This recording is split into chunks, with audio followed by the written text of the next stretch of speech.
Right now in Good Morning America First Look, the brother of Today's Show host Savannah Guthrie posting a new video message to whoever abducted their mother.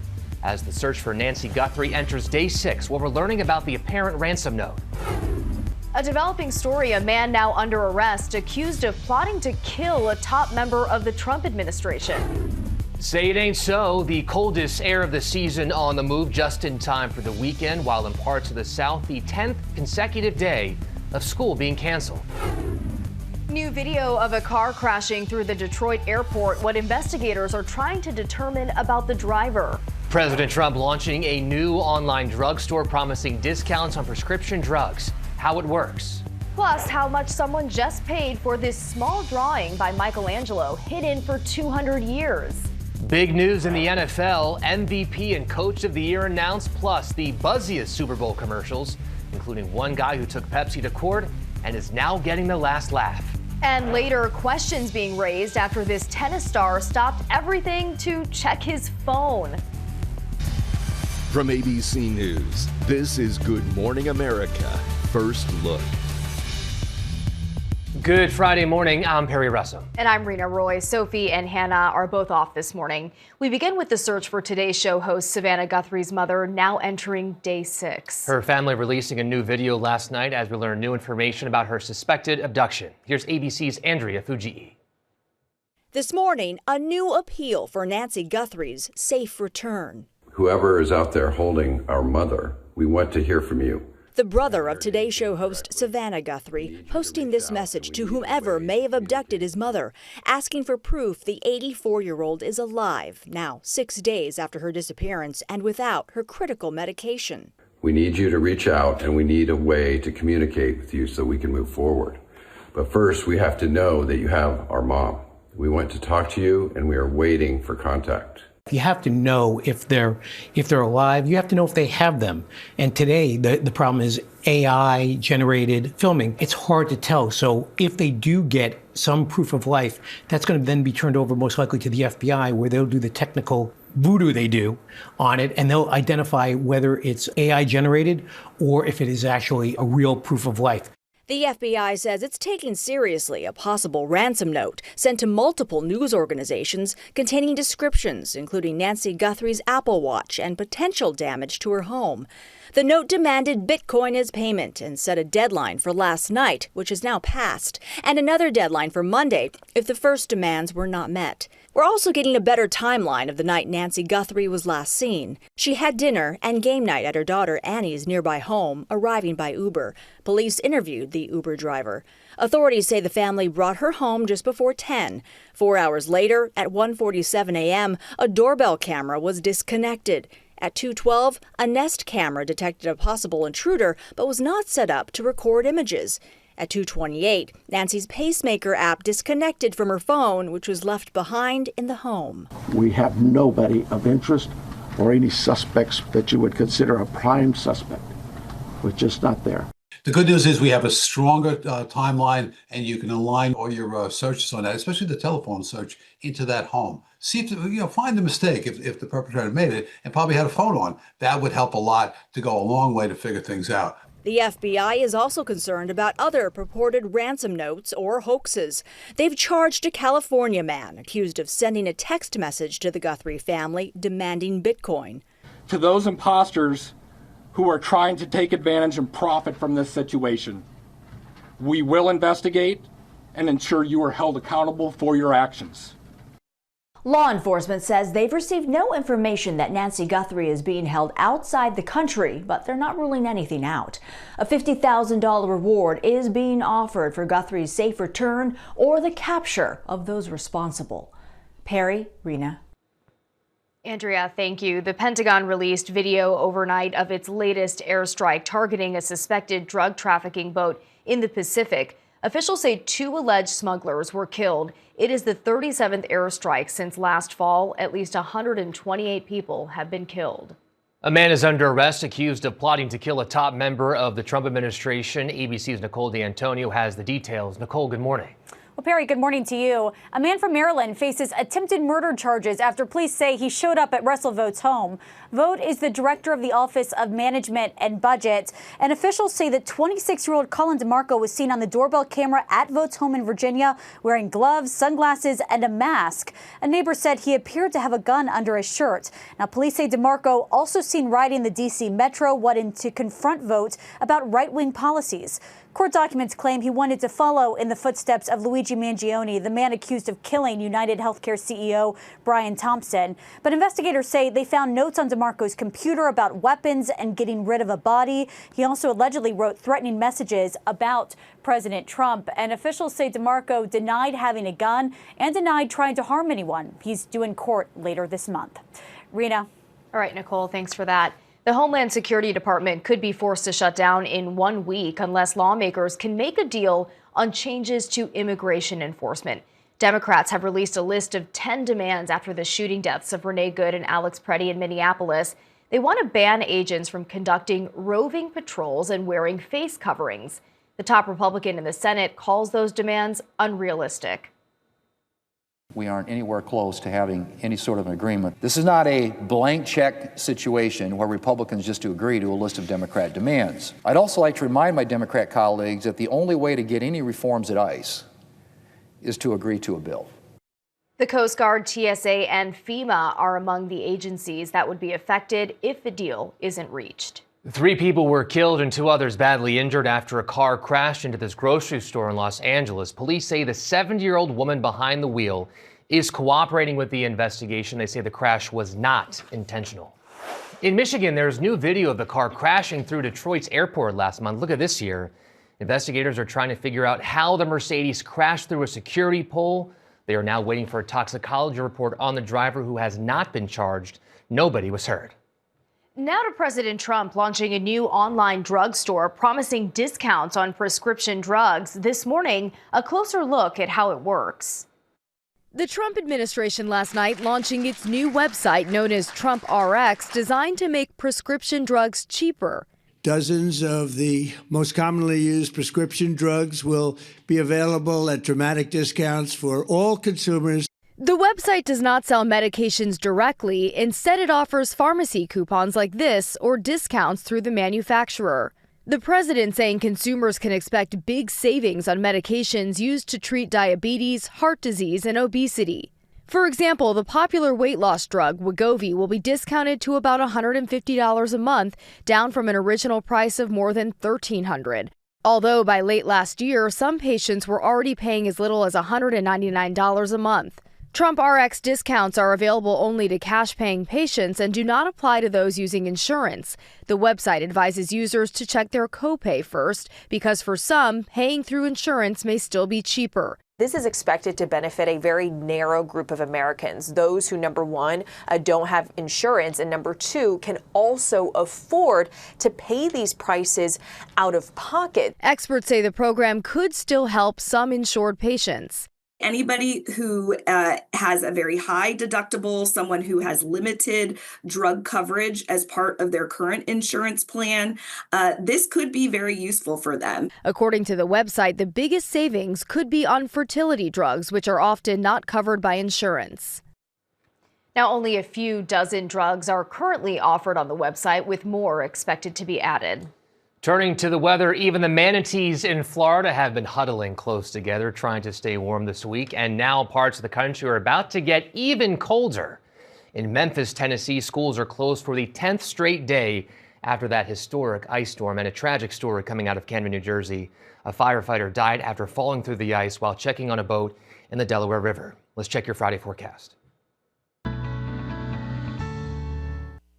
Good morning. Still sitting pretty in the west. There'll be some showers start to go into the northwest over the weekend. Won't interfere with the Super Bowl, but then it gets a little stormy next week. Dangerous cold again from the Great Lakes into the northeast. Cold weather alerts, winter weather alerts. We've got snow over the Ohio Valley. It's going to be moving into the northeast by tonight and tomorrow. Snow squalls probably coating to a few inches of snow, and then the brutal cold. Sub-zero wind chills from the Great Lakes into the northeast all weekend long. It's nasty into Monday. We're looking for some moderation to come in by Tuesday or Wednesday. That's your forecast. I'm ABC News meteorologist Lee Goldberg. Have a great weekend.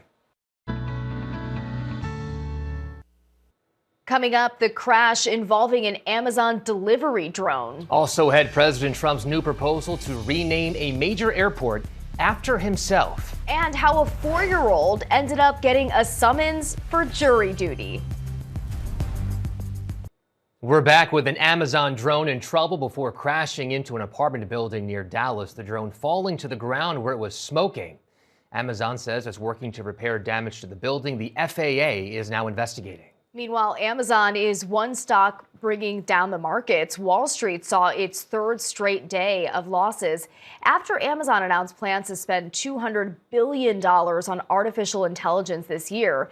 Investors are also worried about jobs, with job openings now at their lowest level in nearly 6 years. President Trump is reportedly pushing for Dulles Airport outside Washington, D.C. and Penn Station in New York to be renamed after himself. In exchange, he's allegedly offering to release billions of dollars in funding for the Gateway project. That project includes new rail tunnels between New York and New Jersey. New York Senator Chuck Schumer has reportedly rejected Trump's offer. We turn now to a jury duty mishap courtesy of the state government. We've all heard creative excuses to get out of jury duty, but one person in Connecticut has an excuse that's airtight. She's only 4 years old. I actually breathed a sigh of relief when I saw it wasn't my name on it. And then it took me a second. I'm like, wait a minute, why is my daughter's name on this jury summons? More than 500,000 Connecticut residents are summoned for jury duty each year. But unlike Zara Ibrahimi, most are not in preschool. I took it with a little bit of humor, and I sent over my wife a text, and I said, hey, looks like Zara's getting summoned to jury duty. With her reporting date of April 15th approaching, her dad tried to get her up to speed on her civic responsibility. She's like, what's that? And I'm like, it's where you listen and you decide if someone's guilty or not guilty. And she goes, I'm just a baby. So how did a 4-year-old get summoned? The government gets names from a variety of sources, some of which do not include birth dates. There was a free text box, so I put in, I haven't even completed preschool yet. Please excuse me. Now, Zara may be a good juror in the future because she seemed quick to judge the behavior of her older brother and sister. I love that story. So Coming good. up, the surprising way thieves broke into a bar. Also ahead, the man who fought Pepsi over a commercial gets the final laugh. Well, here's a different way to drop into your local bar. Police in Kansas say a pair of thieves rappelled down through the ceiling. The first suspect moved a table into place for the other guy. They broke into the gaming machines. No word on how much money they took. A remarkable rescue in Washington state by a dive team in the right place at the right time. A man fell through the ice right in front of a police unit that happened to be conducting a training exercise. They moved across the thin ice, eventually pulling the man out of the frigid lake. Near Pittsburgh, a woman was injured when a chunk of ice flew off a truck on the highway and shattered her windshield. She suffered broken bones and needs surgery to save her vision. Well, let's turn now to the Super Bowl and the final preparations from security to the halftime show.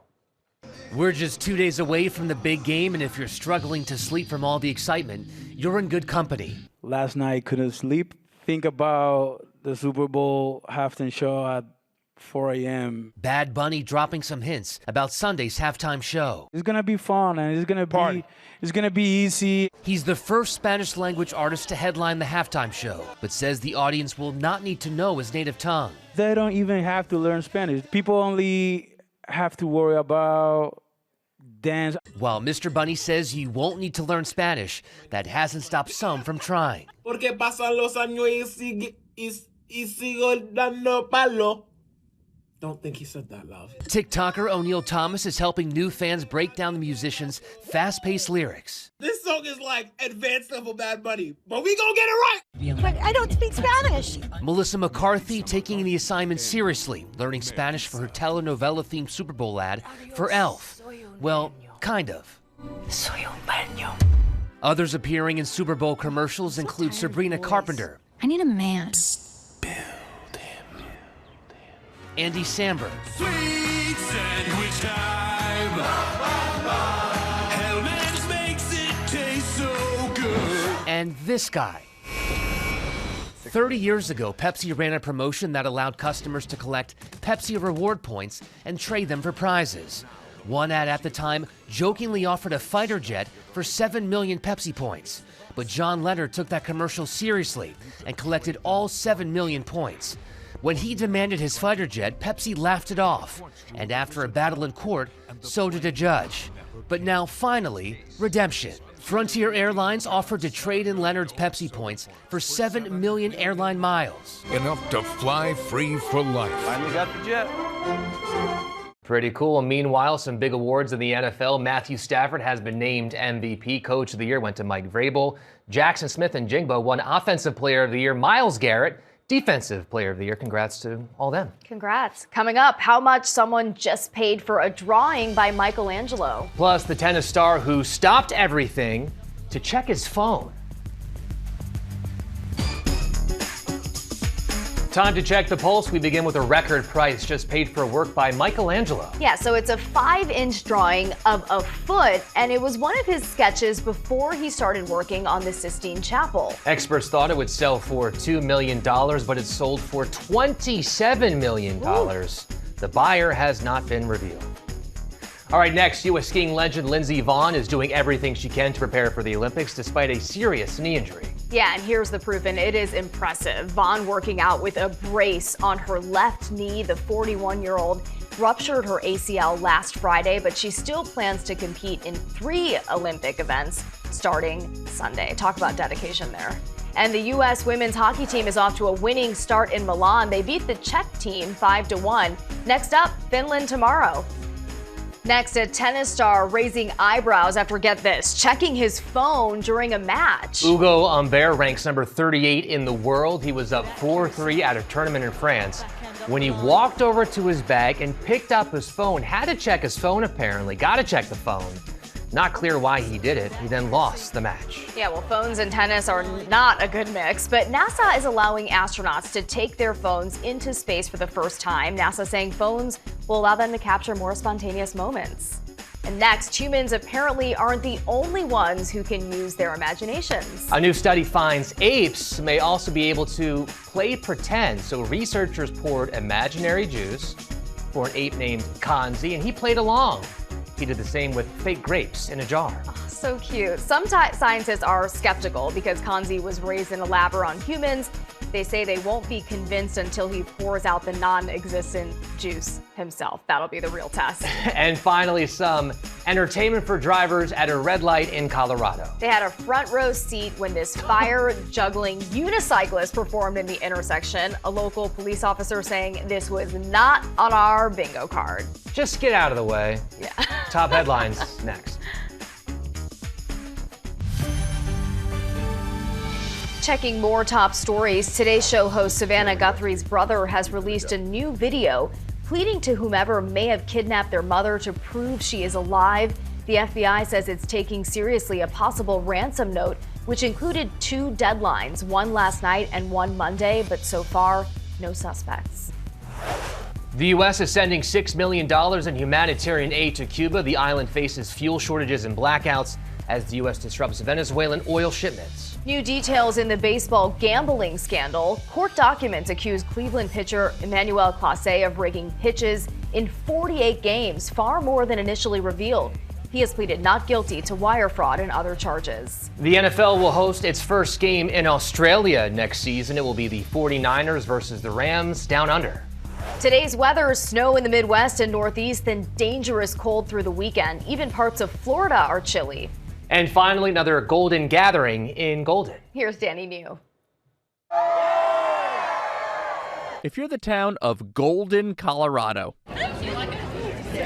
why wouldn't you come up with an event to celebrate golden retrievers? We never could have imagined it would turn into people coming from all over the country and the world. This weekend is Goldens in Golden, an annual canine jamboree that welcomes between 3,000 and 5,000 golden retrievers to this proud mountain community. Goldens are the best dogs. Joy Meadows here thought of the idea a few years ago while walking her dog, Waffle. And now it's exploded into an international draw that saw more than 10,000 visitors last year.